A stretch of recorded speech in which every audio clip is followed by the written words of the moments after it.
Some people really, really loved it. Some people were really not a fan. It hasn't grown to the pole at all. I'm really, really, really happy with the results. Hello friends, and welcome back to my channel.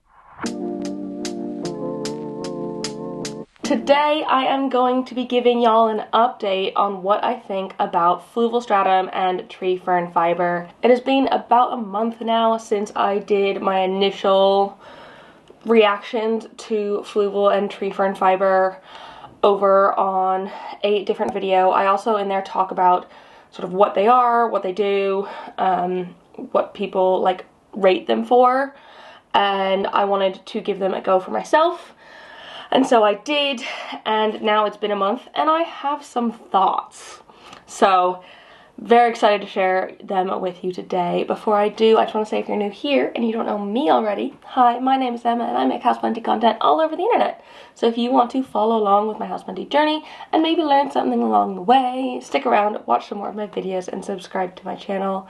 If you're not new here, thanks for coming back. I really appreciate it. I hope you enjoy hearing what I have to say about these new substrates, because they're very new for me still. Right, let's get into it. I think I'm going to talk about the tree fern fiber pole first, because that's what I did first in my initial video. This is a pre-made tree fern fiber totem that I put a bunch of splendids on.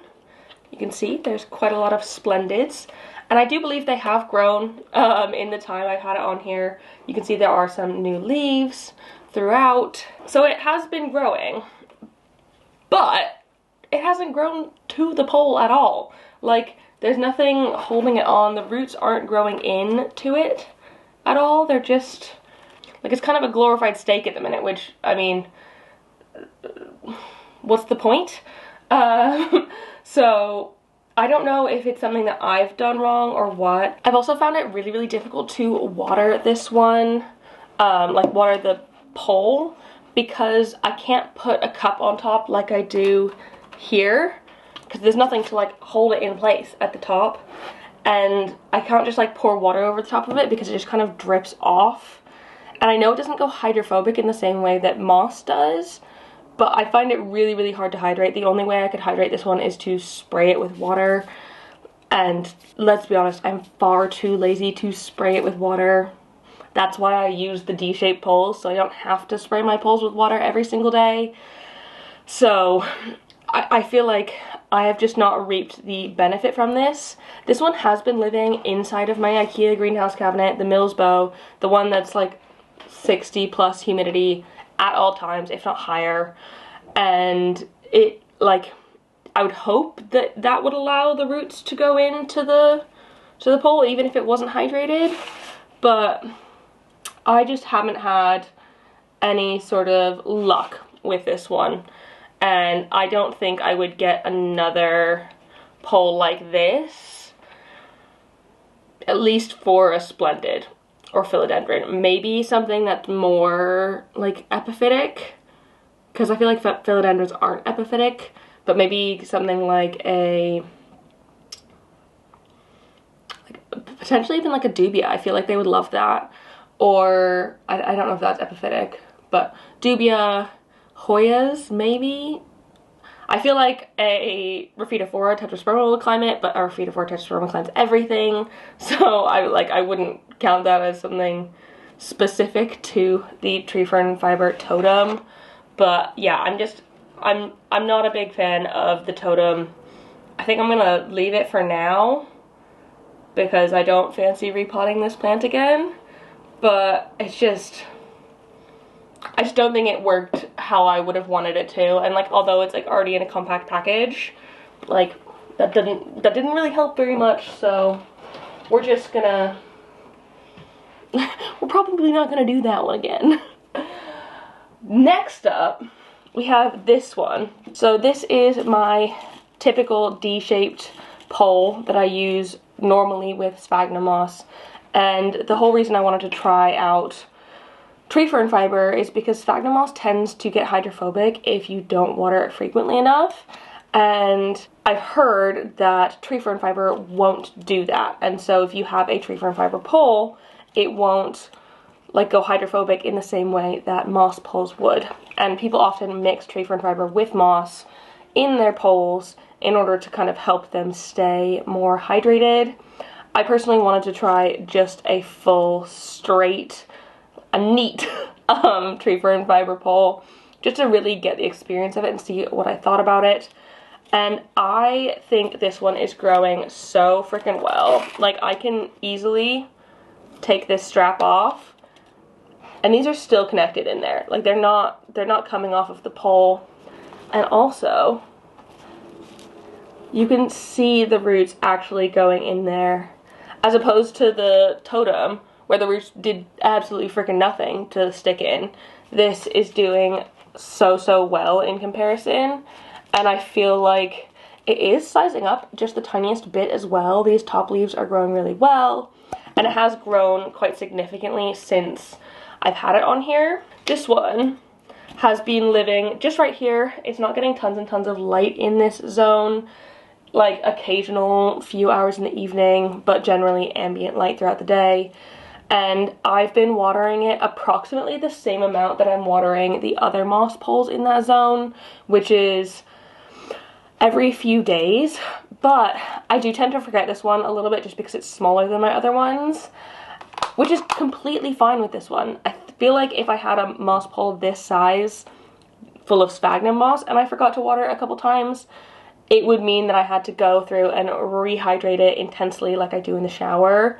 Whereas with this one, I could just fill up the cup as normal and carry on, and it like didn't really matter that much, which was great. I feel like it completely served its purpose, and I'm really tempted actually to try a combo of tree fern fiber and moss to see if that works as well. I feel like that's going to be another experiment I do fairly soon, just to make the tree fern fiber last a little bit longer, because it is expensive stuff. And that's kind of why I like put off trying it for so long, because it's not cheap. And so I really wanted to, like, if I can make the bag last longer, that would be ideal. So yeah, I'm really happy with the results of this. I feel like I could do more of these, and my Siltopecana seems very happy in this space. And it even had pests. It might still have pests. I mean, if it does, I can't see any off the top of my head. Yeah, I'm thrilled with how well this is done, and really excited that it's been so successful, because I was really not expecting it to go well, to be honest. I don't know, it's just one of those things where it's like it very well could just like not work, but it has worked, so yay. And then the last experiment that I did was my propagation experiment. I think this is approximately the order I had them in. But I wanted to try out fluval stratum and tree fern fiber as propagation mediums, because when I asked people on Instagram what they thought about these two, both were definitely suggested for propagation. Fluval especially, people who liked it said it's great for propagation. People suggested doing corms in it and stuff like that. I can throw up all the suggestions and what people like about it here, because I think it is like useful to see how people use it. But I've also heard some bad things on there, which I can also put up on the screen, and we can just look at the results of this experiment. I tried to treat these all exactly the same and water them all at the same time in order to make this experiment as fair as possible, and for the most part that worked. But I found that the fluval stratum dried out so much faster than everything else, and so I did have to water it more frequently. You can even see like the leaves on this one are like wilty and dehydrated compared to all of the other ones, and I have given this one a new bit of water today because I knew it definitely needed it, whereas the other ones were absolutely fine, didn't need that any extra. But that was like the only difference I saw. I think I noticed a root growing out of the fluval one first, but that could just be because there is such heavy contrast with the black substrate against the white sort of roots that you notice it first, rather than in Sphagnum where it looks, oh, if you can see it, fairly similar. There we go. Yeah, it looks fairly similar to the Sphagnum. And then the tree fern fiber, it also has some contrast to that, but it's not as stark as it is with the fluval. And of course you can see the roots in water because it's water. So let's pull out the cuttings and see how they're doing and compare them. I think I'm going to do the two controls first because those are the ones I normally use. I use water and sphagnum moss most often. And you can see the roots on the water ones are quite intense. There's definitely some secondary roots going on.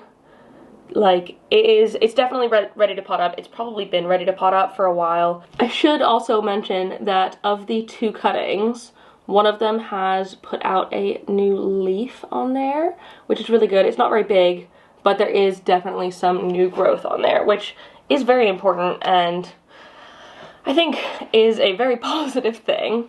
Next up, we have sphagnum moss, which is my normal go-to, and I did all of these in no drainage as well because I tend to prefer no drainage when it comes to propagations because they just stay a bit more moist, which is what you want for a propagation. This is what the roots on the sphagnum cuttings are looking like. One thing about sphagnum is that it is much more difficult to remove from the roots of the plant because the roots kind of grow into it, but both these cuttings do have new growth. This one has quite a big, that lighter green leaf is the new growth, and on this one, that bit right there is the new growth as well. So both bits have gotten some new growth, and the roots are branching on this one as well, which is super duper positive. And I think, like, this is my go-to. This is what I would normally do. This is my, like, normal favorite, especially for something that's going to be going into soil down the line. Next up, let's have a look at the tree fern fiber roots. We'll see how easy it is to get them out of the substrate because I've never tried before. As of right now, it kind of just feels like it's going to flake away quite easily, which is positive. It's already better than sphagnum in that regard. It kind of just falls away quite easily, and you can very easily distinguish what's root and what's the tree fern fiber because of the difference in color. I also don't know the reusability of the tree fern fiber or the fluval stratum. I haven't used them for long enough to be able to comment on that, and I don't know if they can be reused, if you can sterilize and reuse them, or if that's even necessary. So that's definitely something to look into, but I would imagine, like, at the very least, tree fern fiber you can just use again because it's like if you wanted to reuse soil, as long as it's not got root rot in it, it should be absolutely fine. So this is what the roots are looking like with the tree fern fiber, and I am really pleased with these roots. They look super duper well established. They look like they could definitely transfer to soil really easily. They wouldn't have any sort of issues. They've branched off nicely. They basically just look like soil roots, which is phenomenal. Like, that's kind of what you want, especially if you're going to be transferring to soil. These ones also have new growth on them. This one actually has 2 new leaves, which is awesome. This one is just popping out that new one. So very positive things from the tree fern fiber. I could definitely see myself propagating in that again. And then the last one is the fluval, which you can see roots in there. There's definitely roots in there, but I think already I wouldn't be tempted to try it again, and if I did, I would have to do something majorly different, purely because it dries out so much more than the other substrates, and I am just a chronic underwaterer as it is, and so, like, I don't know if I have this sort of, not patience, but I don't know if it's the right stratum for me in the context that I had it, which was in a space that I wasn't watering totally that often. I was worried for a second that they were rotted, because they are black, obviously, because they have the fluval stratum on them, which is a black color. I've got it all over my fingers. And this is the second one. Again, not rotted, just dark because of the stratum. In general, I don't think these roots look quite as healthy as the other ones have. You can kind of see there's some branching out, but not nearly as much as the ones with the tree fern fiber or even the moss and water. Like, I feel like they're just not as advanced. And that very well could be because of the watering thing. I didn't water them as much as I probably should have for the substrate. It dried out so quickly, and I think that was something other people said as well. I feel like fluval stratum was much more of a controversial one in terms of what people thought on Instagram. Some people really loved it, some people were really not a fan, and so it's like, I feel like it depends on your planting style. If you're more of an overwaterer and you can like give more time to things, maybe fluval stratum is the better option. People also say you can add perlite to it to make it last longer. People suggested vermiculite as well. Maybe that would help it retain a little bit more water. But I just found that it dried out too fast for me. Also, you can see that compared to the others, the new growth on them is like much less advanced. This one's probably about the same, if not a little bit less than the others, and then this one is significantly less than all of the others in terms of new growth. I'm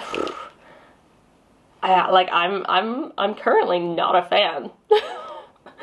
And maybe that's just because I've done something wrong. If you have any suggestions about something I could do better with it, let me know, because I definitely want to try it again. Like, I have it. Can I reuse this as well? Am I allowed to reuse this?